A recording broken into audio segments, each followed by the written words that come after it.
So before we answer this question, just a quick reminder that when we have a function or a curve, if we draw this function as a curve, let's say this is y equals f of x. If we have 2 points A and B on the x-axis and we join them with the curve to form an area, then that area between the curve y equals f of x and the x-axis and the lines x equals a, x equals b is given by the integral of the function between a and b, the definite integral. And a proof of this I'm not going to show in this video, but just to say that the proof is not needed at AS level. You don't need to prove this at AS level. So let's go back to the question here.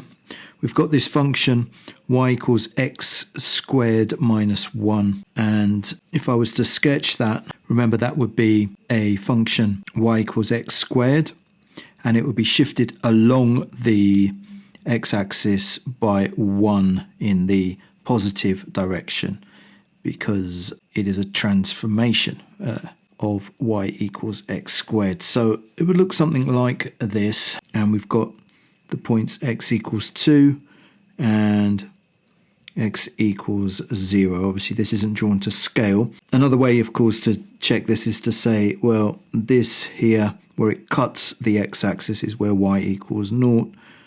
So we would have 0 equals x squared minus 1. So 1 equals x squared. So x equals plus or minus 1 if I square root it. So we would have also cross the x-axis here at minus 1. But I'm not interested in that.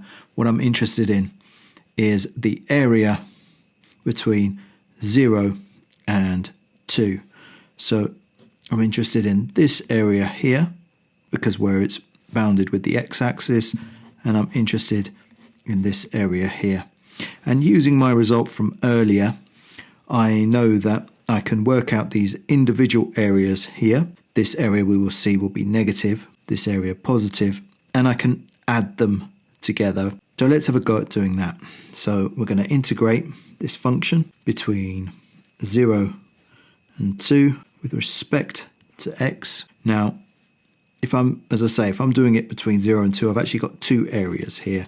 So I would do it between 0 and 1 first of all, and then I would integrate between 1 and 2. So this will give me, integrating this function, will give me x cubed over 3. Remember, we add 1 to the power, and then we put it over the new power, minus x between 0 and 1. And I will do the same for this function here.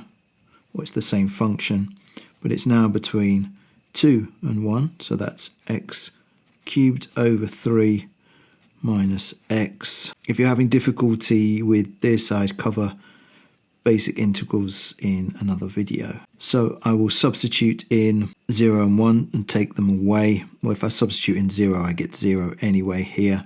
So I can just substitute in 1 and I get a third. So that's 1 cubed minus 1, which equals minus 2/3. And then I've got my other area, and I'd substitute in 2 and 1, and I will end up with 8 over 3 minus 2 minus 1 over 3 minus 1. Actually done already, but let's do it here, which equals 2/3. So 8 over 3 minus 2, which is 6 over 3. So 8 over 3 minus 6 over 3, which is 2 over 3 minus, now be careful here, because there's 2 negatives. A third minus 1 is minus 2/3. And it's why I like to keep these brackets in for as long as possible.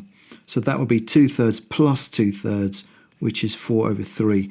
Now a little point here, we can't have a negative area.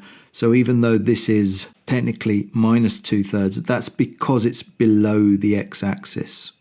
Okay, so this is 2/3 and this one is 4/3. So I add those two together. The total area is 2/3 plus 4/3, which is 6/3, which is 2. And these, we haven't got the units, so we're just going to call them square units. And just a little point of convention here. Spot the deliberate mistake, if you like. These numbers should really be on this side once we have integrated. So here we've integrated, we've got this new function. The numbers that I'm using as my boundaries for this definite integral go on the right hand side.